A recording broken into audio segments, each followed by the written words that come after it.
بڑے اختصار کے ساتھ اپنی بات کو اختتام کی طرف لے جاؤں گا۔ اولاً تو یہ کہ آپ بہت دیر سے بیت المسجد اور مسجد اقصیٰ کے تحفظ کے متعلق، اس کی تاریخ کے متعلق علماء کرام سے خطابات سنتے آ رہے ہیں۔ برادران ملت اسلامیہ، تاریخ کے اوراق کو اگر آپ پلٹ کر دیکھیں تو یہ بات آپ پر ازر من الشمس واضح ہو جائے گی کہ جب سے بیت المقدس تعمیر ہوا، انبیاء کرام نے اسے اپنی زندگیوں کے عوض سجایا ہے، سنوارا ہے۔ سابقہ تقریباً تمام انبیاء کرام کی یہ مقدس سرزمین عبادت گاہ رہی ہے۔ سابق انبیاء کرام علیہم السلام کا تقریباً انبیاء کا یہ قبلہ رہا ہے۔ اسی طرف رخ کر کر انہوں نے نمازیں پڑھی ہیں، اسی طرف رخ کر کر انہوں نے عبادتیں کی ہیں، اسی طرف رخ کر کر انہوں نے اللہ رب تبارک و تعالیٰ کی حمد اور اس کی مناجات بیان کی ہے۔ برادران ملت اسلامیہ، اس آقا انعامدار علیہ السلام کے قربان جائیں جس آقا پاک علیہ السلام کو ہمیشہ اپنی امت کی فکر ستاتی رہتی تھی، وہ نبی جسے ہمیشہ اپنی امت کا خیال رہا کرتا تھا۔ میرے آقا و مولا علیہ السلام کی چشم نبوت 1400 برس پہلے یہ منظر مناظرہ کر رہی تھی۔ میرے نبی اس منظر کو اپنے چشم نبوت سے دیکھ رہے تھے کہ ایک وقت ایسا آئے گا کہ 1300 سال مسلمان بیت المقدس پر حکمراں رہے گا، فلسطین پر مسلمانوں کی 1300 برس حکومت رہے گی، لیکن اس کے بعد ایک ایسی حکومت آئے گی جو غیر جائز طور پر، ناجائز طور پر مسجد اقصیٰ پر، بیت المقدس پر قابض ہو جائے گی اور مسلمانوں کو تانا دے گی اور یہ کہے گی کہ تمہارا قبلہ وہ ہے جس پر ہمارا تسلط ہے، تمہارا قبلہ وہ ہے جس پر ہماری حکومت ہے۔ میرے نبی کو یہود یہ تانا دیا کرتے تھے کہ محمد اس مسجد کی طرف رک کر نماز پڑھتے ہیں جو ہمارا قبلہ رہا گئے۔ تو میرے آقا و مولا علیہ السلام کے قلب اقدس پر یہ بات ٹھیس کی طرح گزری اور آقا علیہ السلام مسجد مدینہ المنورہ میں، جسے مسجد قبلتین کہا جاتا ہے، وہاں نماز ادا کر رہے ہیں۔ جیسے آپ نے سنا کہ ہجرت کے بعد 16-17 مہینوں تک میرے اور آپ کے نبی مسجد اقصیٰ کی طرف رک کر نماز پڑھا کرتے تھے۔ نبی نے یہ تانا اپنے لیے تو برداشت کر لیا، لیکن اپنی امت کی، اپنی قیامت تک آنے والی امت کے خیال میں آقا علیہ السلام مضطرب رہا کرتے تھے۔ حضور کے قلب اقدس پر یہ ٹھیس کی طرح بات گزرا کرتی تھی، میرے نبی نماز پڑھا رہے ہیں، رخ مسجد اقصیٰ کی طرف ہے، پیچھے صحابہ کرام کا مقدس ترین گروہ ہے، نبی امام ہے، اختتام صحابہ ہے۔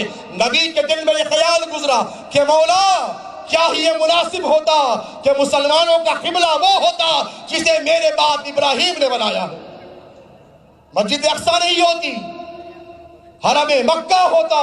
اللہ رب تبارک و تعالیٰ نے کلام پاک کی آیت مبارکہ کو نازل فرمایا، کہا قد نرا تقلب وجهك في السماء فلنولينك قبلة ترضاها فولی وجهك شطر المسجد الحرام۔ اے محبوب، ہم آپ کا بار بار آسمان کی طرف دیکھنا دیکھ رہے ہیں، توجہ ہے آپ کی، اختصار سے اپنی بات کہہ رہا ہوں۔ اے محبوب، ہم آپ کا بار بار آسمان کی طرف دیکھنا دیکھ رہے ہیں، پس پھیر دیں گے ہم آپ کو اس قبلے کی طرف جس میں آپ کی مرضی ہے۔ مصطفیٰ مسجد اقصیٰ سے رخ پھیر لیں اور اس طرف پھیر دیں جس میں آپ کی مرضی ہے۔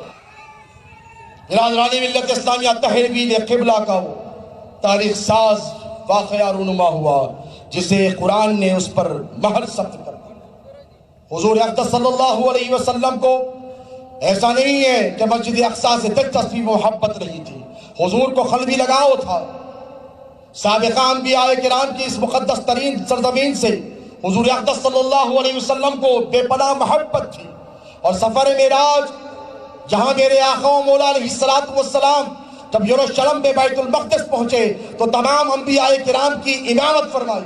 اللہ کے رسول علیہ السلام جب اللہ رب تبارک و تعالیٰ سے ملاقات کے لیے عرش اعظم کی طرف گئے تو یہی وہ مسجد تھی جہاں انبیاء کرام سے میرے نبی نے ملاقات فرمائی، اور آقا علیہ الصلوۃ والسلام نے اسی مسجد میں انبیاء کرام کی امامت کا فریضہ انجام دیا۔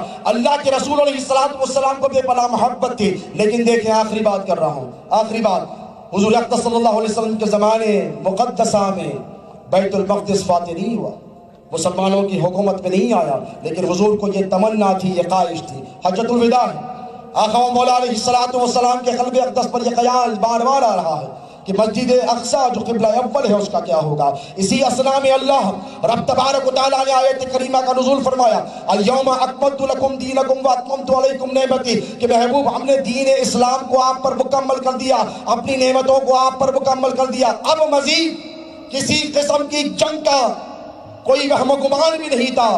اللہ کے رسول علیہ الصلوۃ والسلام جان گئے کہ اب کام مکمل ہو گیا ہے، جزیرہ نمائی عرب میں اسلام پھیل گیا ہے۔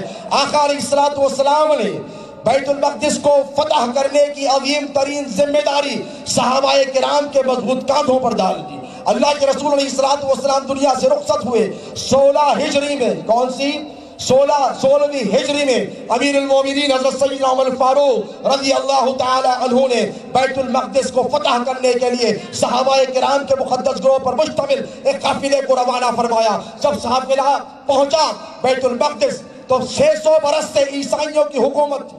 کتنے؟ 600 برس سے عیسائی اس سرزمین پر حکومت کر رہے تھے۔ انہوں نے تمام تر اعتبارات سے اس قلعے کو اتنا مضبوط کر دیا تھا کہ دنیا کی کوئی طاقت اس قلعے میں داخل نہیں ہو سکتی، اکنامکلی اسٹرانگ کر لیا تھا، اور انہوں نے وارفیئر کے اعتبار سے اسٹرانگ کر لیا تھا، اس قلعے کو سیلف سسٹینیبل بنا لیا تھا، اور ایسا مضبوط کر دیا تھا کہ کوئی دنیا کی طاقت اس میں داخل نہیں ہو سکتی۔ صحابہ پہنچے، قیام کیا، بہت دیر رکے، بہت کوشش کی۔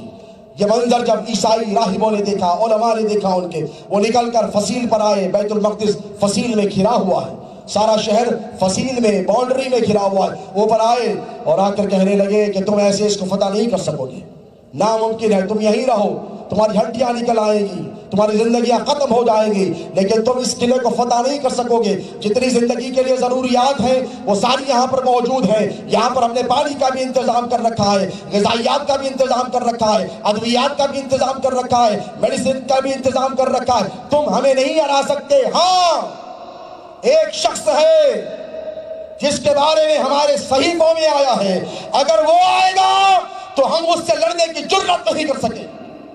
پوچھا گیا وہ کون ہے؟ تو کہا تمہارا وہ بادشاہ جو فقیر ہوگا، تمہارا وہ بادشاہ جو فقیر ہوگا۔ صحابہ کرام نے کہا کہ ہمارے بادشاہ تو امیر المومنین حضرت سیدنا عمر فاروق رضی اللہ تعالی عنہ ہے، اور ان کی فقیرانہ زندگی صحابہ کے سامنے تھی۔ خط لکھا گیا امیر المومنین سیدنا فاروق اعظم رضی اللہ تعالی عنہ کو کہا گیا کہ خلیفۃ رسول اللہ آپ فوراً آئے، آپ نہیں آئیں گے تو بیت المقدس فتح نہیں ہوگا، مسلمانوں کا خواب کبھی پائے تکمیل کو نہیں پہنچے گا، یہ خواب شرمندہ تعبیر نہیں ہوگا۔ حضرت عمر فاروق رضی اللہ تعالی عنہ ایک خادم کو لے کر، تنہا ایک خادم کو لے کر، یہ دیکھیں سادگی، ایک خادم کو لے کر بیت المقدس کی طرف چلے۔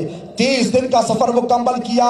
کبھی اونٹ پر آپ بیٹھتے ہیں، کبھی اونٹ پر خادم کو بٹھاتے ہیں، اور ایک منزل چلتے ہیں تو خادم نیچے ہوتا ہے، امیر المومنین اوپر ہوتے۔ الغرض جب یروشلم پہنچے، بیت المقدس کے شہر کو پہنچے تو وہاں لوگ آئے، انہوں نے استقبال کیا اور آ کر کہنے لگے امیر المومنین آپ ایسے نہیں جا سکیں گے علماء کے سامنے، آپ کو لباس بدلنا ہوگا، آپ کے کپڑے پھٹے ہوئے ہیں، آپ اس طریقے سے نہیں جائیں گے، یہ بڑے تہذیب والے لوگ ہیں، یہ بڑے تمدن والے لوگ ہیں، یہ بڑے کلچرڈ لوگ ہیں، یہ بڑے سویلائزڈ لوگ ہیں، آپ اس طرح کی نہیں جا سکتے، آپ کو لباس بدلنا ہوگا۔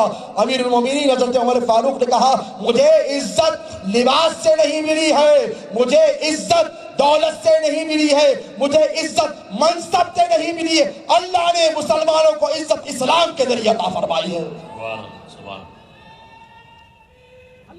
وہ جب آئے اور آ کر رکے تو علماء نے جب دیکھا، عیسائیوں نے، نصرانیوں نے کہا یہی وہ ہے جن کے بارے میں ہمارے صحیفوں میں لکھا ہے بغیر خون کا ایک قطرہ بہے، بغیر خون کا ایک قطرہ بہے، بیت المقدس مسلمانوں کے قبضہ و اختیار میں آ گیا۔